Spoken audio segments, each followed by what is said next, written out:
Welcome, welcome, welcome, everyone. Good evening. Welcome to the BOWSFest Entrepreneurs Happy Hour. We're so glad to have you here. I'm hoping that you got your drinks in your hand and all that good stuff. But look, before we get started, we like to invite everybody to enter in, and we want everybody to join us and grab your beverage of your choice and sit back and relax and enjoy this amazing experience. I'm your host. I'm Asia from Magic 102.3 and 92.7. And I'm so glad that you're here joining me tonight. Let's meet some of our guests here, shall we? First off, I'd like to introduce the one, the only Miss Chanel Turner. She is the CEO and founder of Food Drink Vodka. I actually like the drink. You know I like it. She's also part of the Global Alliance Distribution, the Black-owned Wine and Spirits Festival, BOWSFest. Please, everyone, please welcome Chanel Turner. How you doing, Chanel? Hey, Miss Asia. Thank you for having me. I'm doing well. Yes, that sleek that bottle. I love that bottle. I love the vodka itself. So glad to see you. Yes, good to be here. Good to be here. Also joining us today, we have Pam Davis. She's the president and CEO of Hidden Spirits Cocktails Ltd. How you doing, Pam? You good, Asia? How you doing? I'm loving it. I'm loving it. I see you got your bottles over there too. What we got? What do we have today? We got 3. We got our lemonade, our strawberry, and our apple spice. Yes. Okay. I needed all 3 of those things. How about that? We also have joining us, we have Jason Armstrong. He's the CEO and founder of the Den of Thieves Whiskey. How you doing, Jason? I'm great, Asia. Thank you for having me. Appreciate it. Hey, Jason, what you got over there? I got my Den of Thieves vanilla ginger. I have a cigar that I'm waiting to smoke off screen, and I'm doing okay. You got the cigar ready and everything. All right. I'm not mad. Okay. And last but not least, we have Greg Lawrence. He's the CEO and founder of Markel Bonnie Fond Wines. Hey, how are you, sweetie? I'm good. Actually, myself and Sean is on board with Markel Benign. Benign? Up there now. Hey, Shawnee. Hey, how you doing? Good. So we're here to party tonight. We're going to have a great time. Everybody got their drinks in hand? You got your drinks happy hour? Okay. It's going to be enough. I started a little early, so I'm looking out like I some water too. You got your water too? Okay. I'm not mad. Listen, now, before formally becoming entrepreneurs and starting any sort of independent enterprise, it's important that you truly understand why you are, choosing to go this route and how you all have kind of entered into your journeys of entrepreneurship, right? So we want to just talk to each one of you a little bit. So that's okay, right? We can chat a little bit, sip a little bit, chat a little bit, and sip a little bit more, and chat a little bit. Okay. There you go. Chanel, I would start with you with more than $1.2 trillion of being spent in wine and spirits and so much money in the industry. Tell us why this is an exciting time for someone to think about venturing into the art of entrepreneurship. Well, I'll definitely say this is an exciting time because the wine and spirit industry specifically is growing for African Americans. We are definitely carving out a space in this market for ourselves. We're not just consumers anymore. We're actually spiritualers, right? You'll see a lot more of us, taking leaps and strides in this industry from the manufacturing side of things. I know Pam can speak to that, to the distribution side of things. I'm in that arm of the business. And then just more importantly, just the creation of a brand itself. We are definitely dibbling and dabbling in all facets of this industry and really just taking it by storm, if for lack of a better word. I know when I started 12 years ago, I didn't see many of us in this industry. Wait, 12 years ago? 12 years ago. 12 years ago. Gosh, I did not know that. Okay, all right. Yes, so to see how much that this industry has grown in the past 12 years with more people that look like me is definitely phenomenal. And I'll definitely say it's an exciting time to jump into this space. There's room for everybody. But of course you want to know why and understand why you're getting into this industry and what it takes. So I know we'll talk a little bit about that, but it's definitely an exciting time. I love that. I love that you said that there's room for everybody. I do love that. And your event each year is super, super dope. And you do include a lot of great entrepreneurs at the event too. So yeah, you live by that principle. So that's a cool thing to say. I'm gonna talk to you, Pam, with all of your bottles over there. I need you to show me what you drinking, Pam. So what I'm gonna open up first here is a little strawberry. But you gonna open up all three? Wait a I minute. might. You got the whole part over there, right? The night is still early.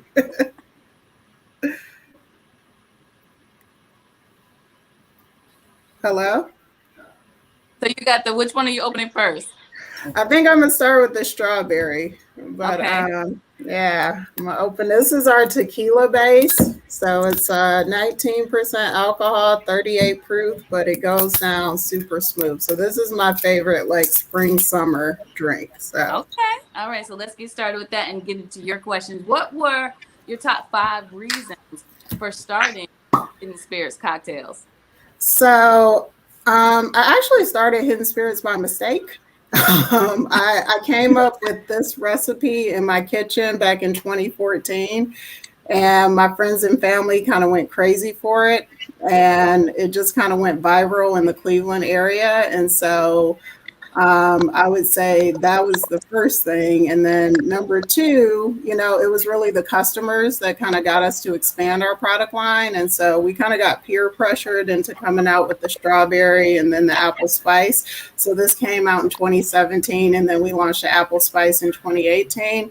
And then after I'd been in the industry for a while and I kind of started to meet other people like Sean, Greg, Chanel, I realized that there was definitely a place in the marketplace that was missing for our brand. We say, why should Tipsy taste bad?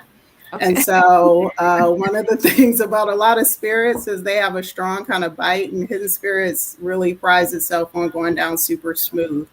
And then last but not least, probably because, I am a mother of 4 girls, and, realizing that there's not a lot of representation of African-American females in this space. I really want to show my girls what we could do with this brand, and it gives me an opportunity to kind of build generational wealth in an industry that usually takes from our community. So yes. I love that line. In an industry that usually takes from our community. What? Stop playing. I love that. Jason, I'm coming to you next. Yes. What are your top 5 reasons for starting the Den of Thieves whiskey? Much like Pam, I actually got into this by accident. I'm a big black guy, so I worked in nightlife a lot as a bartender and a bouncer. And throughout my travels and just discovering a love of whiskey, I've always been a lover of great spirits. So right. I was in Tennessee once with a couple of my friends. They were like, you should start a whiskey. And I'm kind of like Mikey, and I'll do anything. So I was like, yeah, I should start a whiskey. So that's how it happened, And I continue. I like to thank Chanel because I didn't know, as she said, we were as heavy in this industry as we were until my first time at BOWS. And it became important to me to show, like, you have celebrities that start in whiskeys and spirits all the time. You have The Rock. You have Charles Woodson, who just launched his own bourbon. Right. And just a regular guy and I want to show people who look like me that they can do this too. They belong here and they have a spot. And like Pam, I have 2 kids, and I wanted to do something that I could leave behind for them that they can be proud of. I keep telling my daughter that I'm building this for them so she can take over and take care of me when I'm old. So I know that's right. Create your legacy. I definitely love that. Why did you choose whiskey? I love whiskey, and I always felt that flavored whiskeys haven't been done right. Like you have to like Tennessee honey and things, and God forbid Fireball, which is awful spirits. Okay. And I always felt that flavored whiskeys have not been done right and haven't been represented well. And I'm a whiskey drinker and a cigar smoker, so I wanted something that people like me could enjoy. And I think I created something with Den of Thieves that people can enjoy. Okay. Cigars and whiskey kind of go hand in hand. I love that. I definitely do. All right, Sean, I'm coming to you next. Talk to me about what were your reasons for starting Markel Banai, right? Banai, am I saying it right? Sean, you with me? You're on mute, Sean. I'm sorry, I had myself on mute. I'm sorry. It wasn't my brain. Markel Benai Fine Wines, right? Yes, Markel Benai. And so it wasn't my brainchild solely. It was, myself and my business partner, Greg. And so we wanted to start it for some of the same reasons that, the people on this panel, for its underrepresentation, building generational wealth. But for the most part, it was mainly because during the time when we came out back in 2008, there was a lot of divisive drinks and misrepresentation of our culture in the industry. And so we wanted to create a brand that represented, class, style, sophistication. And that's what went into the development of Markel Benai Fine Wines. And it's a family brand. The wines are named after, Greg and I, our middle names, and then we named our varietals after our daughters, at least the first two. We got, Anaya Rouge for our red wine, and then we have Demerara Blanc for the white wine, and then our newest varietal, which everybody should, go out and get, is our passion wine margarita cocktail. So we're going to showcase this at the Black-owned Wine and Spirits Festival, and we can't wait to unveil it. People, they're not going to know. They're not going to know what hit them. I love the names, though. The names are beautiful, and that's what I'm so glad you answered that question, because that was my next question to you. How did you come up with the Markel Benai? So that's both your middle names. Yes, that's correct. Correct. Okay. All right. And partner, you're sitting over there quiet. Talk to us a little bit about how you two decided to join forces together. Well, this has always been a passion of ours. We have other ventures. We had other ventures together prior to this. We had, record companies and janitorial services as well. And the wine just came by chance, by having a conversation with someone drinking wine. It was that simple. It was so simple, we had to do a movie about it, Through the Grapevine, on Amazon Prime. Okay. Come through with that plug.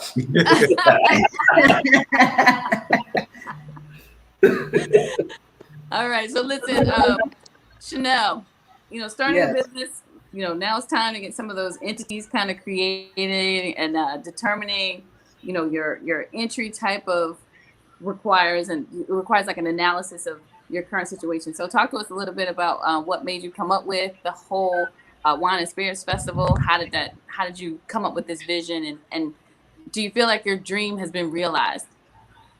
Well, the festival was created to really give highlight and visibility to the many Black-owned wine and spirit brands across the country, right? My goal one day is to have all of us under one roof, showcasing our brands to the consumers that are just either unaware that these brands exist, or they just don't know where to find them, right? As a consumer, you're often like being marketed the mainstream brands, and so there are a lot of great brands that aren't necessarily mainstream that we're just unfamiliar with. And so it was very important that, I'm in that space, so I understand how important it is to want to get the visibility for your brand, but there's no platform that really represents us, right? And so it was very important that we create a platform where we can showcase these brands, educate consumers that there are other options out there if you like whiskey, right? There are maybe 20 Black-owned whiskeys out there. If you're someone that likes ready-to-drink cocktails, there are plenty ready-to-drink cocktails available that you can choose from. If you like wine, there's many wines. You don't have to buy mainstream brands, because at the end of the day, mainstream brands aren't really pouring back into our community at the end of the day, right? And so you don't have to, spend your money where, it's going to help the community, right? Not necessarily spend your money where everybody else is doing great, but they're not doing anything for the community. So it was very important for us to connect brands with distributors, right? Distributors with new brands, connect retailers with new brands. And then obviously the attendee base connect consumers with new brands. So, yeah. All right. That's a lot to process, but you guys are doing it and doing it well, and I'm loving it. Absolutely. Yes. This is our 5th year. I'm excited for it. Obviously, COVID kind of put a halt. This would have been year number 6, but I'm definitely I'm grateful and blessed that we're here to do it another year. I'm excited about what this year has in store, and I'm looking forward to it. Absolutely. Me too. Me too.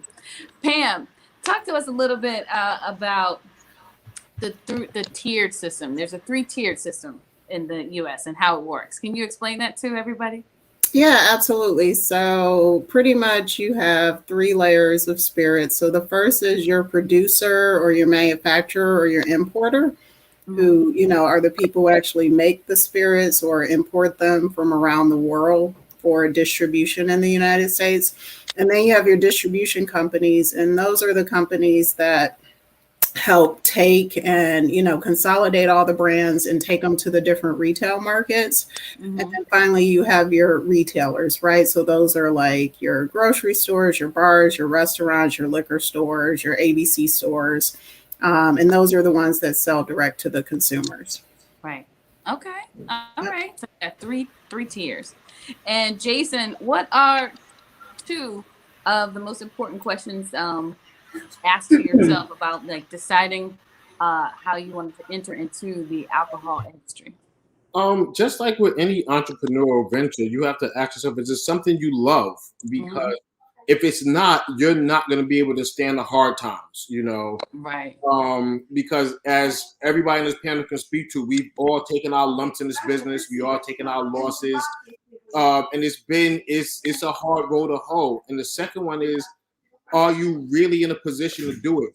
I, to be honest, wouldn't have been able to do this without the strong support system I have, from being fortunate enough to meet people like Chanel, to have people who actually believed in me. There's a lot of, I like to call it toxic entrepreneurship, that people say, oh, you're not a boss unless you start your own business. And to be honest, this is not for everybody. Being an entrepreneur is not for everybody. It's not that we're special, but you have to kind of be built a different way. There's been plenty of nights where I laid in bed like, why am I doing this? Like, why can't I get a 9 to 5 and work like everybody else and be happy? And then I wake up the next day and pound the streets and the pavement and I'm back at it. So you have to take a moment to really be honest with yourself about what you're doing and why you're doing it. I love that. Yeah, I definitely do. I love that. Greg, I'm coming to you next. Greg, what are the 2 most important questions to ask yourself after deciding the type of alcoholic beverage to create?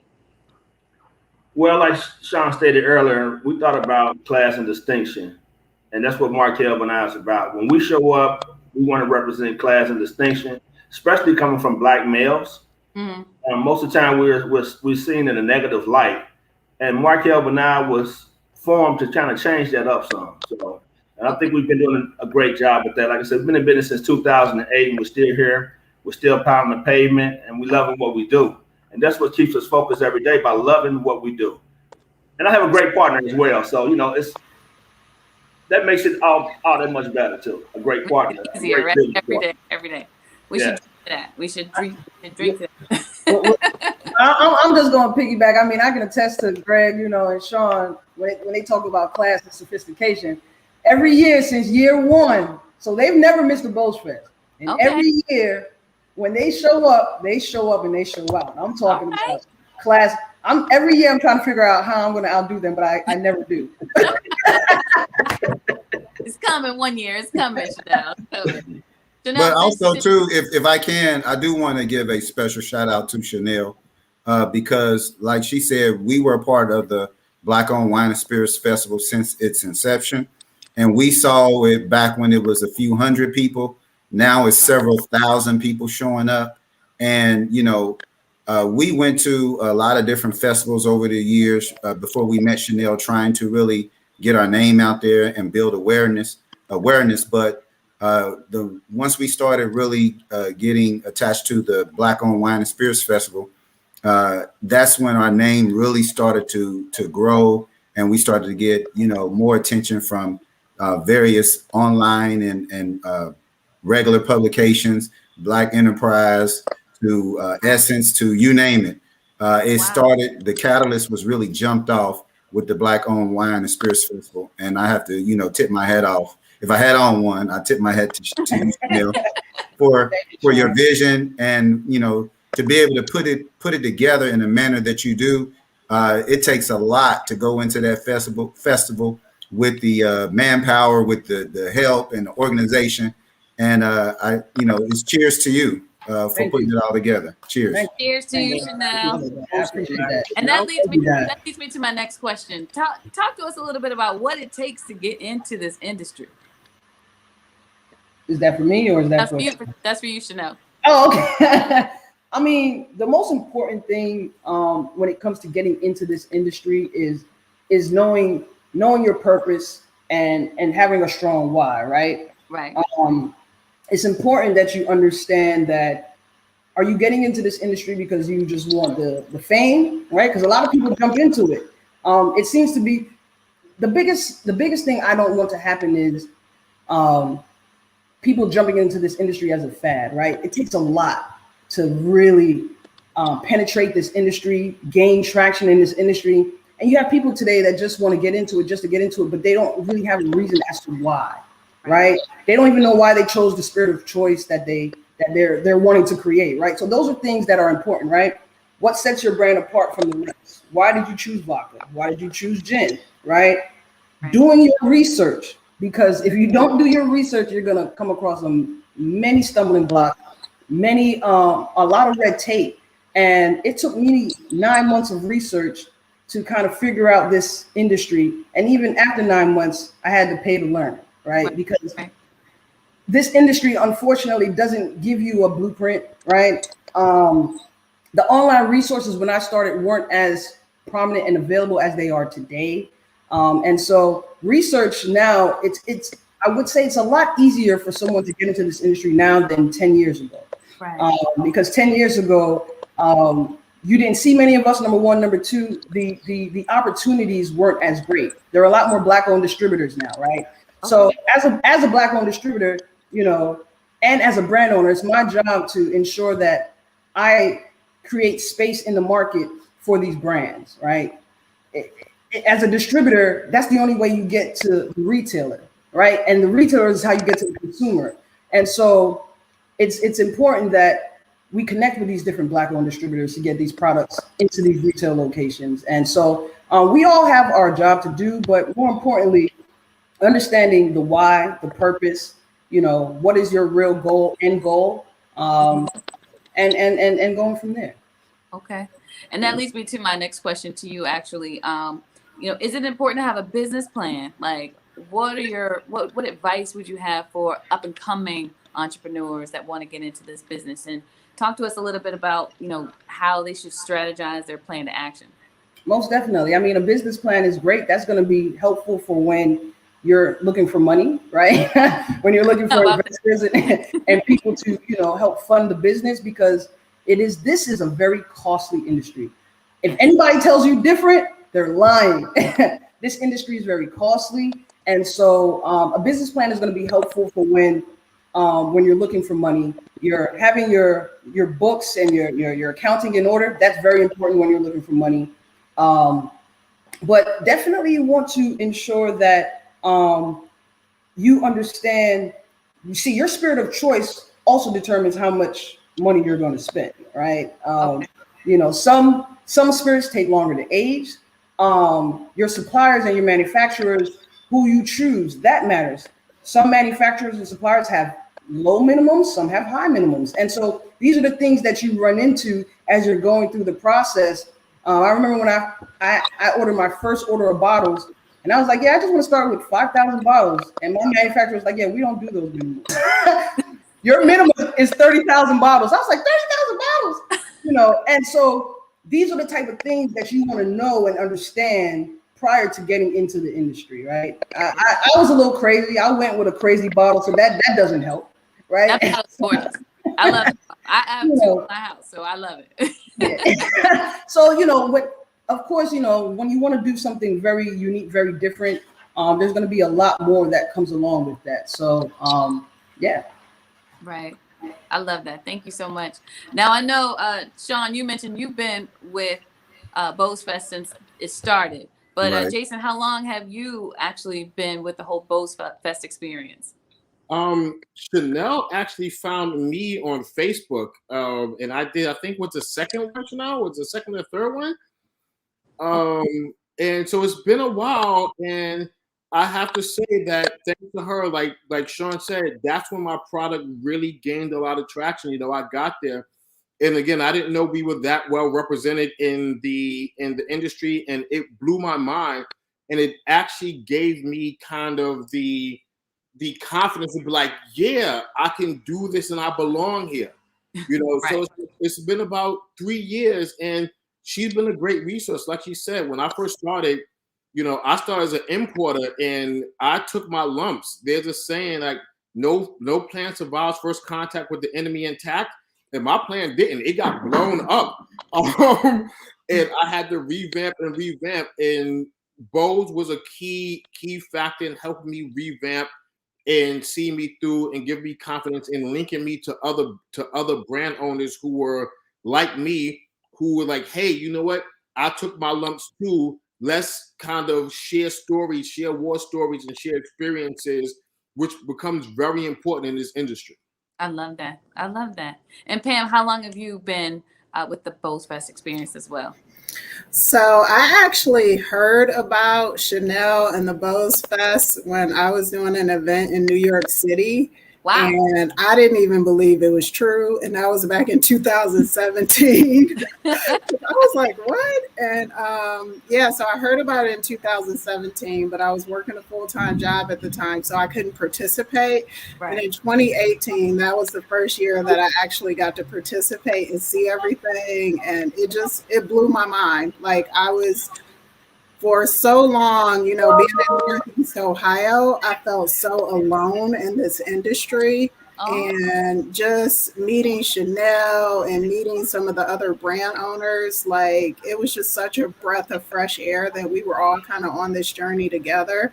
And I think I'm still like a rookie in the game. So, you know, it also gave me an opportunity to just learn a lot from their experiences. So it's just been such a blessing. And I've been showing up every year since. Well, clearly you're a great student because your bottles look amazing. It looks like it's a great product. I'm looking forward to getting a little taste test myself. You know, as a matter of fact, I'm looking forward to sampling all your products. Just a little FYI.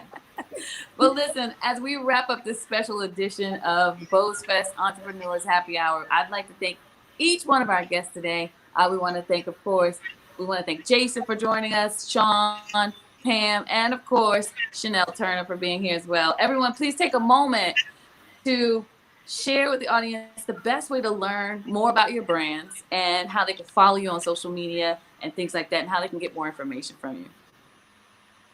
Well, I'll start. I mean, as far as BOWSFest is concerned, tickets are on sale now, right?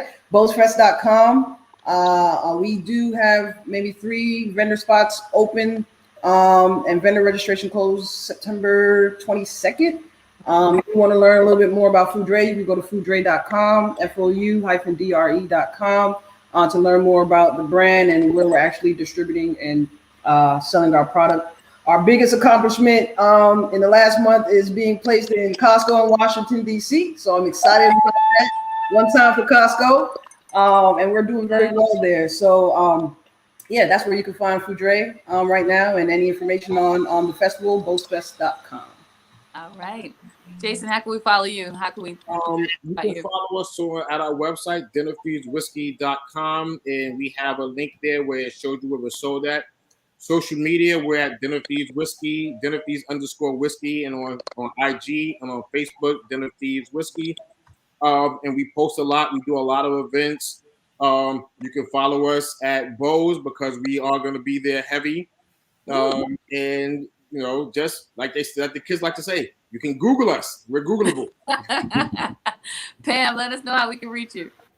Yeah, so you can follow us on any of the social media platforms at Hidden Spirits Cocktails, or visit us on our website, which is www.hiddenspiritscocktails.com. And we will, of course, be at Bose again this year. So look for us at the table, and we cannot wait. I love it. I love it. Greg, talk to me. Sean and Greg. Yes, we're on all social media platforms as well. And you can also find us at our website, which is www.markelbenaiwines.com. And also you can, another plug, You can find us on Amazon Prime Video. We have a movie called Through the Grapevine. Please check it out. It tells our story in detail and our plight through this industry. And we'll also be at the Black Owned Wine and Spirits Festival in all of our glory. So listen, for more information, of course, visit BOWSFest.com if you want tickets and more information. Again, that's BOWSFest.com. Once again, I'm so pleased and honored to be your host today. I'm Asia from Magic 102.3 and 92.7, the real sound of the DMV. Thank y'all for joining us for Happy Hour. I love y'all so much. Thank you. Put your glasses up. Let's toast, and we'll see you next time. Stay blessed. Yes.